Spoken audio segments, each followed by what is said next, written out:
good morning, everyone. It is so good to see you all for this coffee hour. We will go ahead and just jump right in and get started. Today, Abby Gray, CSCB's grant specialist, will be giving an overview of CSCB's matching grant program, what to expect, and what conservation districts need to do in order to apply. As we go along, if there are any questions, feel free to drop those in the chat or raise your hand. Abby said it's helpful if we kind of just answer those as we go. And of course, there'll be time for conversation and questions at the end too, hopefully. And so without further ado, I will turn it over to you, Abby. Thank you, Kayla. Good morning, everyone. Thanks for joining us this morning about the matching grant program. For those of you that are familiar with the matching grant program, I'm going to spend a little bit of time going through some things you probably already know, but I'm hoping they will prove helpful to those district managers and employees that are new to the conservation districts and understanding how the matching grant program works. So a little bit of history about the matching grant program. The matching grant program is funded through severance tax money, and its intention is to get on-the-ground conservation done through the conservation districts throughout Colorado. It's an annual program. It's been around with the Colorado State Conservation Board for a good while now. Applications typically come out in April and are due in July. So this year's applications are due July 21st. And those typically run on a calendar year. So the applications that are out right now are going to be for the 2024 calendar year. Those contracts will be sent out to the districts in November and December of this year, and they will begin January 1st. The matching grant program is a little bit different than the DCT program in that it does run on a calendar year. However, all of the actual work done for the projects, so all of the installation or education events, things like that, must happen and be completed by November 20th of each year. And then that last bit of time is open for finishing up the final reporting and making sure all of your reimbursement requests get in and everything like that before the end of the year. So the matching grant program is open to all conservation districts that are within good standing statutorily. So as long as you are in good standing on that side of things and you've turned in all of your required documentation to the state, you are eligible for the matching grant program. It is up to a $25,000 grant per district. So you can partner with other districts and work on larger scale projects. We have some supportive documentation at CSCB to help you with those partnership agreements and things like that, if that's something your district is interested in. It is a one-to-one match. So it does require, if you get a $25,000 grant, you will have to match that amount with $25,000. However, your match can be 50-50 between cash match and in-kind match. So cash match is things that you spend actual hard money on. In-kind can be things like donated labor or donated supplies, things of that nature. And again, if at any point in time you have any questions about any of that, feel free to reach out to me. So we'll jump right in. So the place to find the best information regarding any of the grant programs is going to be the district operations website. We do have a matching grant specific page on there. Where you'll find all of the current year's operational materials as well as the upcoming application materials. It's a really great resource. We keep the recordings of coffee hours like this and other trainings on there as well to try to help you through the process of filling out all of the paperwork. And this is what the district operations site looks like in general, and you would click on the matching grants page. We're going to jump into the operational materials. So this would be things pertinent to the 2023 contracts at this current point in time. You'll usually find this in the darker banner on our district operations website. We try to make it stand out a little bit. And this will include all of the guidelines, all of the reimbursement forms, anything that's pertinent to an open contract within the matching grants program will be found within that darker banner. We'll start off with the operational guidelines. So this is a really important document in defining what is allowed and not allowed within the matching grant program. So this is a very in-depth and detailed document if you have questions about what you can and can't do, or what you can and can't spend money, or how to manage the grant. This is a really great resource for you to go through and find your answers. It does have a table of contents. We tried to make it really easy to search in that way. Always, if you have questions, reach out to me. I know these operational guidelines pretty well, so I can send you usually to the correct page quickly. But this is really important if you have an open contract through the matching grant program. I highly suggest you take the time to just look through this. Even if you don't read it word for word, just kind of familiarize yourself with some of the bigger topics in here, and how you manage and run that grant. It has the deadlines for all of the reports, and kind of, again, just an overview of how the program works. Another really good helpful document is the matching grant key points. This is just a one-pager kind of based off the operational guidelines. Again, just kind of gives you an overview of what how the matching grant program works, what is and is not allowable, things of that nature. And this is what that looks like. So it's a lot shorter version of the operation guidelines, but hits some of those more frequently asked questions and bigger topics involving things like reimbursements, things that you should be aware of if you're just stepping into managing one of the matching grants, reporting, tracking your match, things of that nature. The next important form on the district operations site is going to be the reimbursement form. So this is how you get reimbursed. The matching grants do work on a reimbursement basis, so you'll have to spend money to get that return on your money. But we have this form up. You are welcome to submit a reimbursement request at any point in time throughout the year. You will not want to submit one any more often than once a month. But if you need that cash flow back into your district and the project is moving and doing things throughout the year, you are welcome to submit monthly. Some districts submit quarterly. Some districts wait until the project is complete and submit for the entire reimbursement at once. That is completely up to your district and how works best for your project. Again, you'll find that reimbursement form on the district operations page. And this is what that looks like. So this top box in the upper right-hand corner, you will never have to worry about filling that out. You can just completely ignore it. Anywhere else that's yellow, those are areas for you guys to put in your information. So you'll put in your conservation district name, the project name, that's usually found on your application if you're stepping into a grant that you did not apply for. And then the reimbursement dates. So this is important for me when I'm tracking reimbursements and how projects are moving, to know what date period this reimbursement is going to cover. And then the next section down below is the expense items. So these are going to be the items that you want reimbursement for. This is going to be the total amount of money you want your district to be paid. The important piece of this is making sure those expense item categories match your application budget.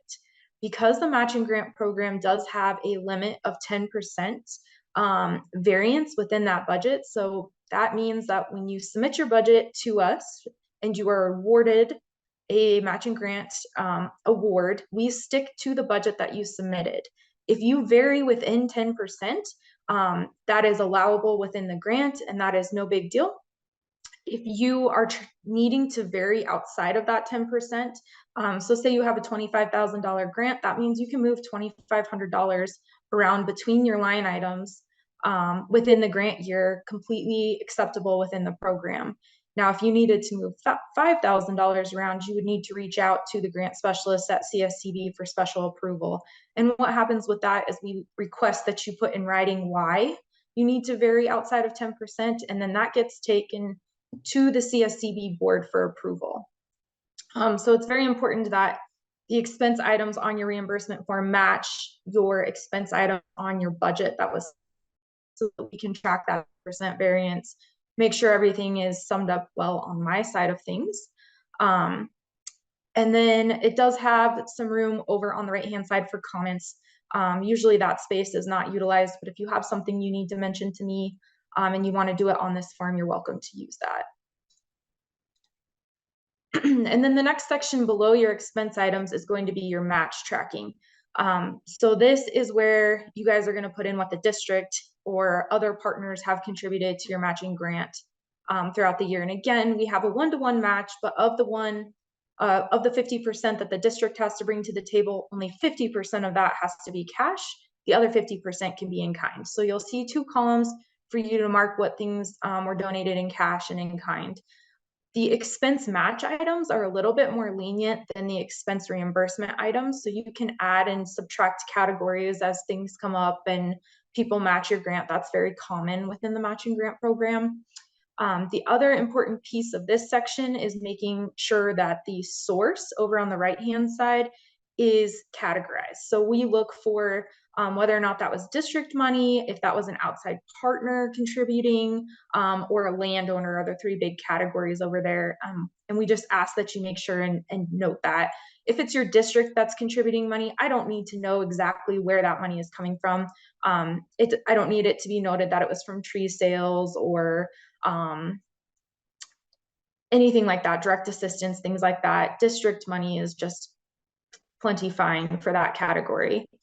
And then we do track this. So sometimes districts will match heavy in the beginning and then they'll ask for more reimbursement in the end. That's okay. We just ask that you make little notes below if your match is below what is required, that 50-50 match requirement. You just make a note that that's going to be caught up later in the year, or if you submit a reimbursement form that's heavier on match, you just note that that's going to kind of balance out later in the year, that type of thing. I just make notes within my documents as well, excuse me, to make sure that I keep track of that throughout the year. And then you'll put a date and whoever is submitting the form, which is typically the district manager's name, but whoever is approving that this is accurate for your grant. There are other tabs on this form as well that are helpful. So there's an instructions tab, an example tab, and some other resources within the form that we put in there to try to help you guys fill it out and understand how everything works. So feel free to look through those. If you have questions about anything, again, reach out to me. I'm happy to answer those. And these are what those other tabs look like. So they just explain kind of, again, some of those frequently asked questions about where things go and how to fill out them, especially the match side of things that can get very confusing as you work through your grant. And this is the example page. And then this is meant to help with tracking landowner labor and things of that nature. So we have resources within the operational guidelines for this as well. But one of the big things to remember when you're utilizing partner labor as an in-kind match, or landowner labor as an in-kind match, those types of things, is to make sure that you are using the rates that are pertinent to the work being done. So a good example I like to use is if you have a lawyer on your district board and they're volunteering at an education event for your matching grant project.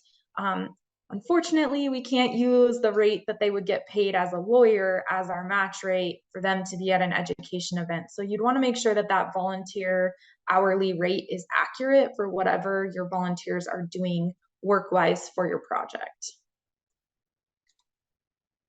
Another important part of the matching grant program for many of your guys' projects is going to be the cost share agreement. So anytime that we are cost sharing or are paying landowners for project work, whether that be tree installation, gated pipe, fencing, things of that nature, we need to be filling out a cost share agreement.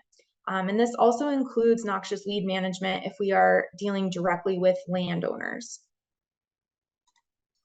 And again, you can find that on the district operations site within the operational materials.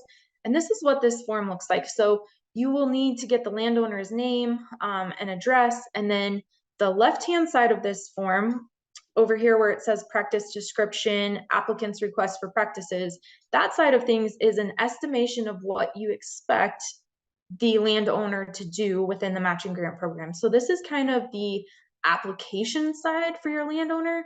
It doesn't have to be done exactly this way, or you don't have to do the exact amount or footage or things like that. This is just a good guesstimate to get you started. And then what happens is once this project is done, you'll fill out the right-hand side, which is the practices completed, and that will be what you're requesting reimbursement for. So that will be more accurate to exactly what happened, how many feet of something was installed, or how many trees, things like that. And that will be more what we hold you to on our side of things when we get these forms in. What's important to note here is that there is a signature sign off by the landowner and by the district board for approval of the request. So this is for the prior side, prior to any work being done. Both of those entities have to sign off and say, this is what I'm applying for. And yes, we've accepted this as a cost share for our district. And then once the practices are done, you'll have to work with your local NRCS office to get sign off that they were done within NRCS specs. Now, there are certain things like noxious weed cost shares and things of that nature that NRCS doesn't have. That's not something they typically do. They don't have specs per se for them to sign off and say these are done to our specs. So there is, you can see over here on the right-hand side, this little red area where it looks like there's two little house boxes. They can check off and say that they were not done to NRCS specs. That's acceptable for some of these projects because they're not going to have those specs to compare it to, but NRCS does still need to sign off that the work was done appropriately. It looks like I have a chat question, so I'll pull this up here. A couple actually. Penny. So Penny asked, for volunteer hours, board members get paid at a higher rate than the volunteer rate. Can we utilize the board member rate for a match, or do we need to use the volunteer rate for them also? So Penny, that's a really great question. It depends on the work that they're doing. So what I like to say is that if you're out in the field doing engineering work, you need an engineer. So you need to use that engineer rate for that volunteer work. But if you're at an event where you're just kind of helping out with the back work, so making sure that everybody has the paperwork that they need, that brochures are handed out, that kind of the event side of things, you need to use the rate that's appropriate for if you went out and hired someone to do the same work, what would that look like? Is a really great question to ask yourself. So if what your board members are doing requires their board expertise to do, you couldn't just walk out and hire a random volunteer to do that same work, then you'd use your board rate. And again, if you're hiring otherwise, you'd want to use the volunteer rate. I hope that answers your question. Perfect. And then Fayana asked, the authorized rep for landowner, can it be a project manager who has put the agreement together for the landowner, or is there, if there is digital confirmation? Ooh, Fayana, that's a really great question. When you start talking about representation for landowners, I know there is some specific documentation you have to have for them to be an official representation for that landowner. So I don't have an exact answer for that question right now. So why don't I touch base with you after this coffee hour and we'll figure out exactly what you need for that situation. And I apologize, I don't know the answer to that one right off the top of my head. All right, so we'll move through the cost share. Again, the cost share form comes with a couple of extra tabs that are meant to be helpful to you guys. So there's an example tab to kind of show you where things should go. It has some explanations in there for how to fill out the cost share form. And then there's some tracking sheets, again, to help with the landowner side of things. The next important documentation that you're going to find on the district operations site is the quarterly report form. So quarterly reports for the matching grant program are due at the same time every year. So they are due April 20th, they are due July 20th, and October 20th. The caveat to that is that if you complete your project in the first quarter of the year and submit your final report, you no longer have to fill out the quarterly reports for the rest of the year. The other thing that we say is a very common question that comes up about the matching grant program is that usually the first quarter of the year is pretty slow for a lot of these projects. There's not a lot of work going on. Usually the districts haven't spent a lot of money. That's okay. It's okay to just put in your quarterly report exactly that, just a couple of sentences explaining that things really aren't scheduled to start for the project until later in the year, but you will want to submit your quarterly report, even if it just has a couple of explanatory sentences within it. And let's see, we have another question here in the chat. Oh, we got, okay. And so again, you can find the quarterly report on the district operations site. This is what that looks like.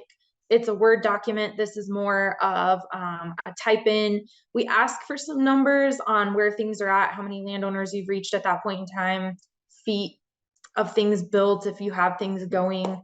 Typically, these are the second and third quarter reports that have those numbers in there. You don't have to get into the same detail on here that you would get into on your final report, but it's just a good way of us checking in at the state office and making sure projects are moving. If there's problems, it's a great way to communicate that things are coming up and changing, and we may need to call the board in for some special approvals, things like that. And it's a great way for us at CSCB staff-wise to be able to report to our board how things are going with the matching grant program. So that's really the purpose of the quarterly reports. And then the big one, probably the most important one, is going to be your final report. So final reports are due in December. And this is where we really want you to focus on getting us as many deliverables as you can out of your grant, really explaining the impact of what the matching grant did for you in your area.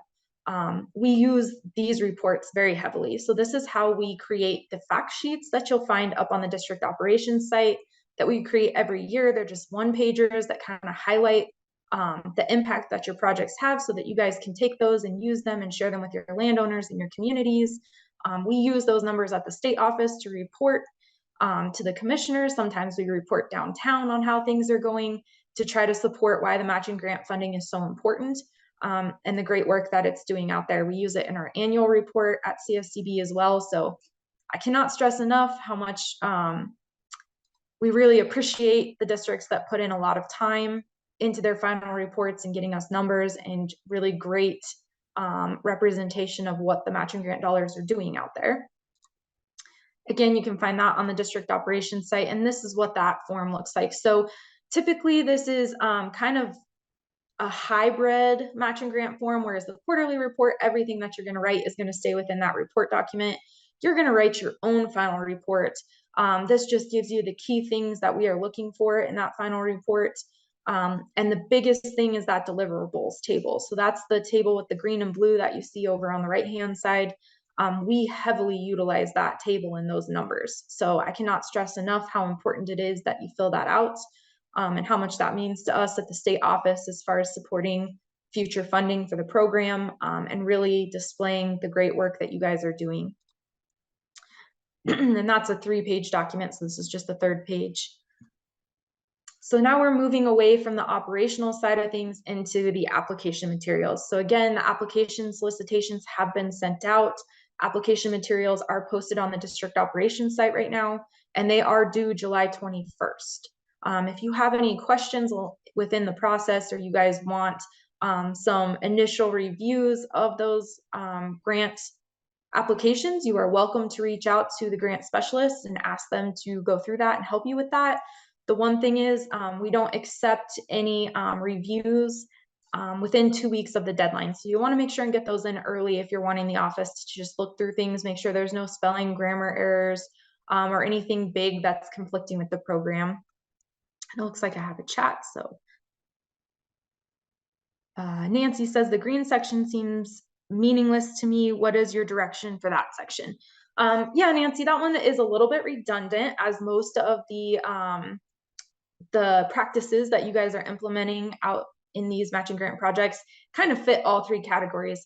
But we do utilize that in our WIGS reporting within the Department of Ag, and that goes downtown to the governor's office. It's just, again, a really good way for us to show that the impact of the matching grants goes beyond just the feet of fence. It's impacting communities and really having a bigger reach. That's the wording that they like to see in those reports. So that's why we ask you to just check those boxes. You don't have to put explanation into that side of the table. You just have to put a little check mark or X next to the things that are impacted by each practice within your area. And again, we just appreciate that on our side for reporting purposes. I can't go in and check those things because I'm not the manager of the grant. I'm not the one that was out in the field. I don't know the impact that that's having within your local communities. So that's the reason for that. I know it's a little bit redundant. Most of the time you're checking all 3 boxes, and I apologize for that, but it does have meaning. We do utilize it. So okay, moving into the application materials, the first and probably, again, most important piece of the application process is reading through the guidelines. The guidelines are gonna outline what is allowable within the program. So that's gonna help you know whether or not your project is gonna fit within the matching grant program. It also explains important things to keep track of as you go through the application process. And that's what these look like. Again, there is a table of contents, so it explains the mission and the intention behind the funding, background of the program, and again, helps you find sources for money and how things are distributed. Helps with match, explaining kind of where you can look for match, how you can come up with match, where to categorize it, eligibility of both the conservation district as well as the project, things of that nature. And requirements of the program. So this is where you're also going to have the listed out reporting deadlines and how much work is involved in actually managing the matching grant program. It's just a really good resource if you're not familiar to read through and familiarize yourself with the program before you apply. We also have a one-pager for the application process, and that's also found on the district operations site. Again, we just picked the most frequently asked questions and tried to answer them directly so you don't have to read through the whole operational guidelines to get your questions answered. And then it also includes the application scoring criteria. So this is the transparency side of things. This is the actual form that the review committee will utilize in scoring applications. So it just gives you insight into what questions they're going to be asking themselves as they read through your application, and kind of places where you can really strengthen your application within that review process. And then the next form you're going to find is the application narrative. This is really your application explanation of what the project scope is, what your district hopes to do, how much impact you expect the project to have. There are quite a few questions. The application narrative has a generalized technical side. So these are for on the ground conservation things and projects. And then it also has an additional piece added to it for education specific topic questions. So that's really meant to help those education projects have the space that they need to explain the impact of their projects. And to the review committee, I know we were having a lot of questions a few years ago about the education side, and some of these initial questions within the application were not very helpful in allowing applicants to explain their education. So we had a subcommittee go through the matching grant program in 2021, and they added a whole section just for education. The next most important document you're going to find is the proposed budget.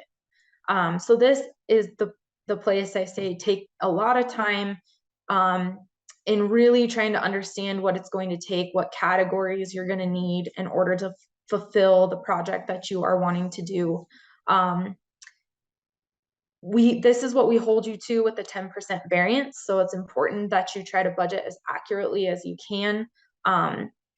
I caution districts not to go into too small of categories on the cost category side of things. So for a while, we had some districts that were breaking materials down. If they were doing a cost share that included fencing and windbreaks, they'd split those materials up into two separate categories. I caution you away from that, just because you don't know who's going to apply to your matching grant program landowner wise, and you may get more people interested in fencing and less people interested in windbreak than you initially thought. So keeping it to generalized categories like materials, contracted labor, things of that nature is my suggestion in this. But again, you do what's best for your district and your board. There are some secondary questions involved in the budget. So those second tabs, the budget notes and the budget questions, you will want to go through and fill those out. The budget notes side of things is for you to explain categories and what's involved. The one in that I think is really important to take some extra time in explaining is project administration and any district paid salaries that you guys are going to be utilizing. It strengthens your application to explain to the board what that money is going for. So what the admin side, what are you going to be filling out form-wise? How many hours do you expect your district manager or whoever is going to serve as the administrative portion of your matching grant to spend doing those forms? Same with the district paid salaries. Who is that going to? What work are they going to be performing? How many hours do you think they're going to be inputting into the grant? We don't hold you to exactly how many hours you do or do not put into a grant, but it's really good space for you to explain to the review committee what that money is going to be used for. And then there are some targeted questions that the review committee will consider on the budget question side of things. And here's what those two forms look like. So the budget notes are on the left-hand side. Those are just pretty much open for you to pop in any notes that you might have for things. So usually you type in the category title and then whatever you would like to explain to the review committee. On the right-hand side are the budget questions. So these are the targeted questions that every application will be asked. Every project will be asked to fill out, and the review committee will take their time in reviewing these questions. And then we have a kind of a supportive section within the matching grant district operations site with just some extra tools and helpful information that we put out there as frequently asked questions come up to try to help support district managers in applying and managing and just being a part of the matching grant program. So you'll find that below, usually below that bolded section on the district operations site. And these are just helpful hints, things that we've learned over the years, suggestions to districts on how to do things. These are not guidelines. You do not have to follow these verbatim. They're just there for your reference and help. Some examples of what landowner labor match letters might look like. Those are really good if you ever get audited to have as a support document to your grant. Partner labor match letters, we have examples of that as well. We have some operational tracking tools or optional tracking tools. These are meant for match and administrative time tracking. Again, you do not have to utilize these, but they're meant to help you. They're meant to be a resource if you guys need something to help track match and admin time. And this is what those forms look like. There's a few different sections of that. And then that concludes my presentation for today. So I'll open it up to any questions that you guys might have. Okay, excellent. And Abby, if you want to stop sharing your screen real quick so we can all see each other. Like she said, we could open it up to questions. And so does anyone have questions for Abby while we're all gathered?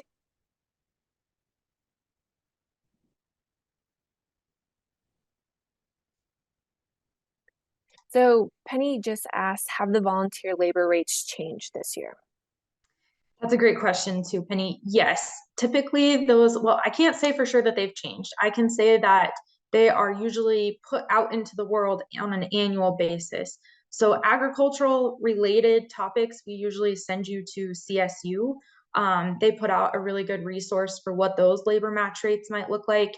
And then we have a federal source for generalized match rates like admin, and volunteer and things like that. Both of those links can be found within the operational guidelines and the application guidelines on the district operations site. You're welcome.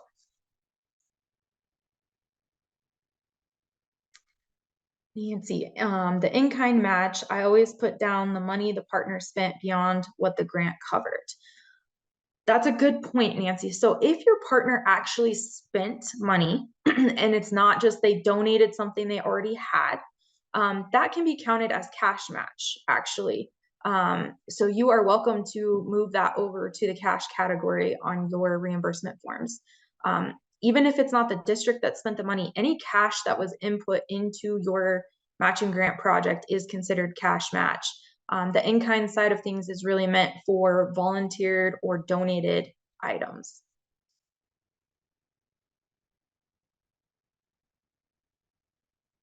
You're welcome. Other questions for Abby? You guys are a quiet group this morning.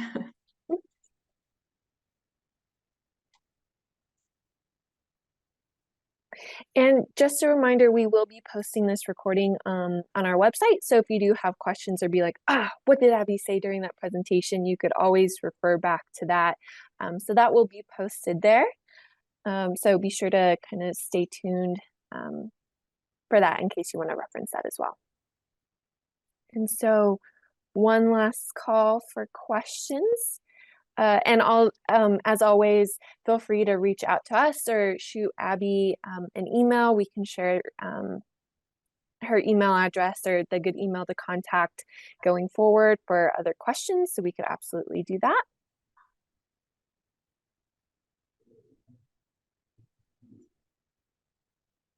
Okay. Well, if there aren't any other questions, we will go ahead and wrap up today. Anything else you'd like to add, Abby? No, thank you all for joining me this morning. And again, I'm here if you guys have any outside questions that come up afterwards, feel free to reach out to me. Okay, wonderful. Well, thanks everyone and enjoy the rest of your day.